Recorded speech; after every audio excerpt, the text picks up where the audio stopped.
Cabinet భేటీకి మంత్రి కొండా సురేఖ డుమ్మా కొట్టడం ఇప్పుడు చర్చనీయాంశంగా మారింది. యాదగిరిగుట్ట బోర్డు ఏర్పాటు విషయంలో మంత్రి సురేఖ అసంతృప్తిగా ఉన్నట్లుగా ప్రచారం. నిన్న విదేశీ పర్యటన నుంచి వచ్చారు మంత్రి కొండా సురేఖ. విదేశాల నుంచి వచ్చినా కేబినెట్ భేటీకి హాజరు కాలేదు. సురేఖ విదేశీ పర్యటనలో ఉండగా వైటీడీ బోర్డు ప్రకటన జరిగింది. అయితే తనను సంప్రదించకుండా బోర్డు ప్రకటించడంపై కొండా సురేఖ అసంతృప్తిగా ఉన్నట్లుగా ప్రచారం జరుగుతోంది. గతంలోనూ సీఎం రేవంత్పై సురేఖ ఫ్యామిలీ ఆరోపణలు చేయడం మనం చూసాం. ఇప్పటికే సొంత ప్రభుత్వంపై ఇటు రాజగోపాల్ రెడ్డి కూడా అసంతృప్తి వ్యక్తం చేస్తున్నారు. రాజగోపాల్ రెడ్డి కూడా అదే అంటున్నారు, నాకు కనీసం చెప్పలేదు, నన్ను సంప్రదించలేదు, ఇంత సీనియర్ నాయకునై ఉంటే అని చెప్పేసి అంటుంటే, మరోవైపు కొండా సురేఖ కూడా ఇదే విషయంలో అలకబూనారంటూ తెలుస్తోంది. తనకు చెప్పకుండా కనీసం ఇన్ఫర్మేషన్ లేకుండా కమిటీ మెంబర్స్ని యాదగిరిగుట్ట కమిటీని ఏర్పాటు చేయడం అనేది బాగా హర్ట్ చేసినట్లుగా అనిపిస్తుంది. ఈ నేపథ్యంలోనే విదేశాల నుంచి వచ్చినా సరే కేబినెట్ భేటీకి హాజరు కాలేదు అంటూ తెలుస్తుంది. మొత్తం మీద ఇలాంటి విషయాల్లో ఈ యాదగిరిగుట్ట అంశం విషయంలోనే అలుగుతున్న నాయకుల సంఖ్య పెరుగుతున్నట్లు కనపడుతుంది. బయటపడ్డ వాళ్ళు ఒకళ్ళిద్దరు కనిపిస్తున్నారు, మరి బయట పడని వాళ్ళు ఇంకెంతమంది ఉన్నారు? అసలు ఎవరు నిర్ణయం మీద ఈ కమిటీ ఏర్పాటైంది? ఎవరు దీన్ని టేక్ కేర్ చేశారు? ఈ మొత్తం వ్యవహారాన్ని ఎవరు చూసుకున్నారు?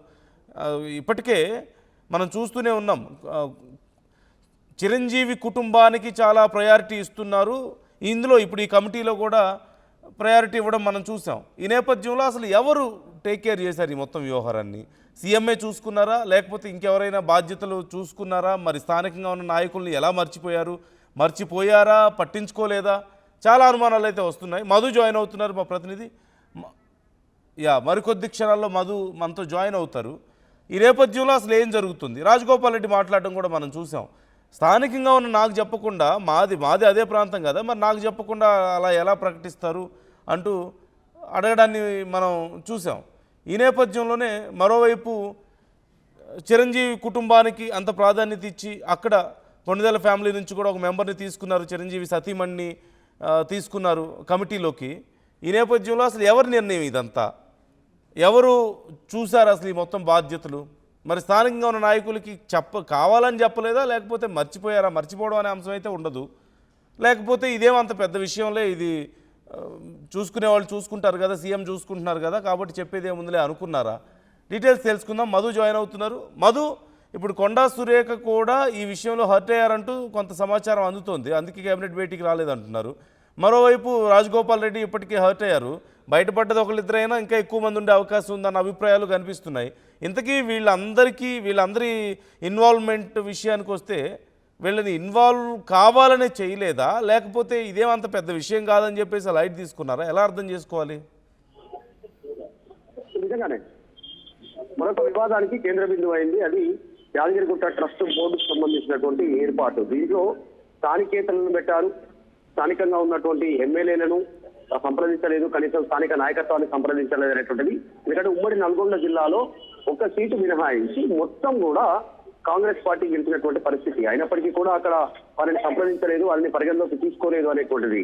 దానిపైన వివాదం రేగుతా ఉంది. ముఖ్యంగా మంత్రి కొండా సురేఖ ఈ అంశానికి సంబంధించిన విషయంలో సీరియస్ అయినట్టుగా తెలుస్తోంది. ఈరోజు రాష్ట్ర కేబినెట్ ప్రారంభమైంది, కేబినెట్ నడుస్తా ఉంది, ఆమె అసహనం వ్యక్తం చేసినట్టుగా తెలుస్తుంది. కేవలం కొండా సురేఖనే కాదు నందు, ఈ అంశంలో కాంగ్రెస్ పార్టీకి సంబంధించినటువంటి సీనియర్ నాయకులంతా కూడా, ఈవెన్ పిసిసి మహేష్ కుమార్ గౌడ్ గారి ఉమ్మడి నల్గొండ జిల్లాకు సంబంధించిన నాయకులు, సీనియర్ నాయకులంతా కూడా అధిష్టానానికి ఫిర్యాదు చేశారనేటువంటిది వార్త వినిపిస్తా ఉంది.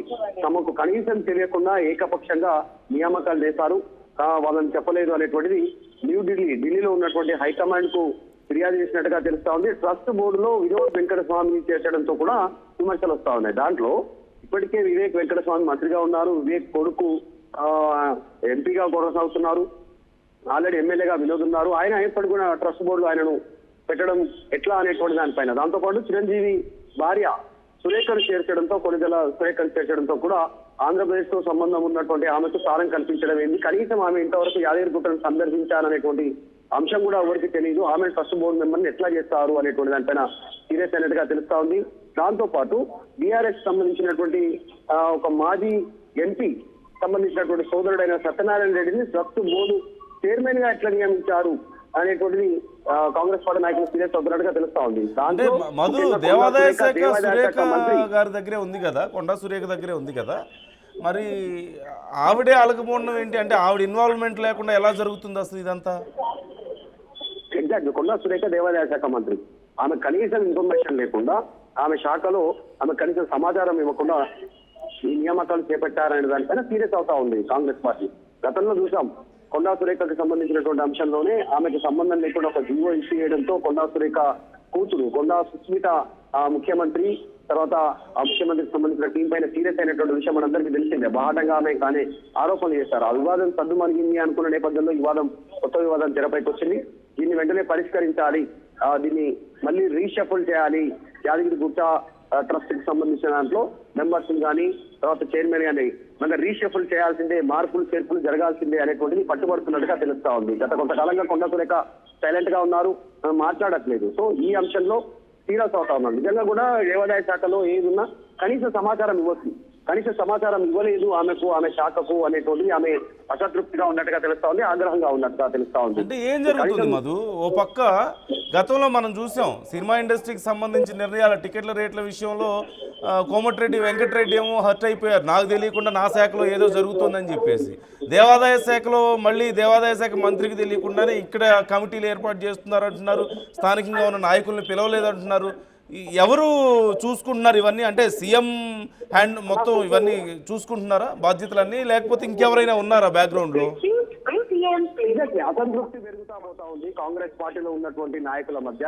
కేవలం కొండా సురేఖ అంశమే కాదు, ఇందాక చెప్పినట్టు కోమటిరెడ్డి వెంకటరెడ్డికి సంబంధించినటువంటి శాఖ, అంటే సినిమా టికెట్ల ధరల పెంపు విషయంలో వచ్చిన జీవో విషయం ఆయనకు తెలియదని బాహాటంగానే చెప్పారు. నా శాఖలో ఏం జరుగుతుందో నాకే తెలియట్లేదు అనేటువంటి స్టేట్మెంట్ చేశారు. తర్వాత జూపల్లి కృష్ణారావు ఎక్సైజ్ శాఖకు సంబంధించినటువంటి విషయంలో కూడా నాకు తెలీదు అనేటువంటి స్టేట్మెంట్ చేశారు. హాలోగ్రామ్ కు సంబంధించిన విషయంలో నాకే తెలియదు ఏం జరుగుతుంది అనేటువంటి స్టేట్మెంట్.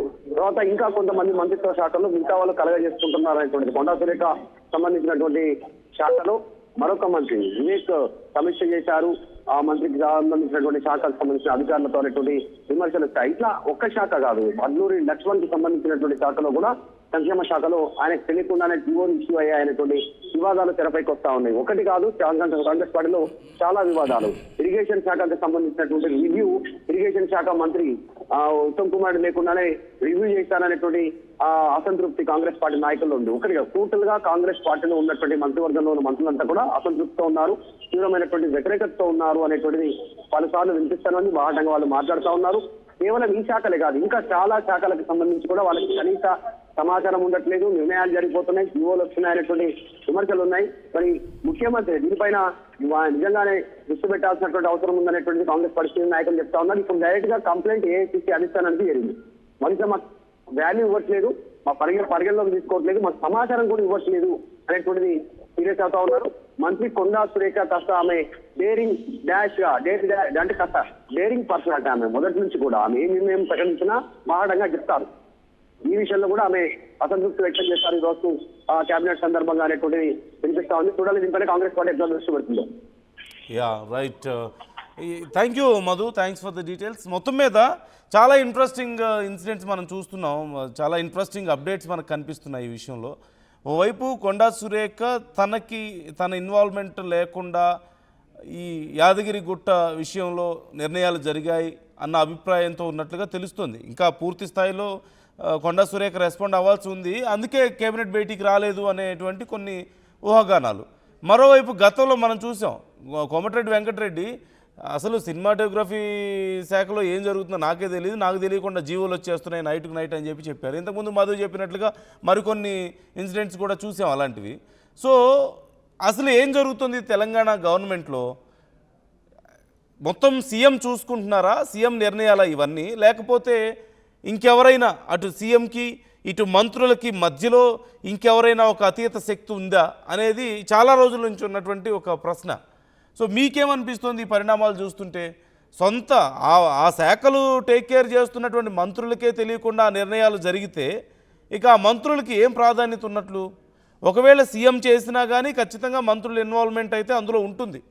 ఒకవేళ పూర్తి స్థాయిలో నిర్ణయాలు సీఎం తీసుకున్నా అట్లీస్ట్ మంత్రులకు చెప్తారు ఇదిగో ఇలా చేస్తున్నానని చెప్పేసి. అలా కాకుండా ఇంకెవరైనా థర్డ్ పర్సన్ ఉన్నారా, థర్డ్ పవర్ ఏదైనా ఉందా ఇక్కడ తెలంగాణ ప్రభుత్వంలో? వాళ్ళు ఏదైనా చూడడం వల్లే, వాళ్ళ నిర్ణయాల వల్లే ఇలాంటివి ఏవైనా జరుగుతున్నాయా? మీకేమనిపిస్తుంది? మీ అభిప్రాయాలను కూడా కామెంట్ చేసే ప్రయత్నం చేయండి.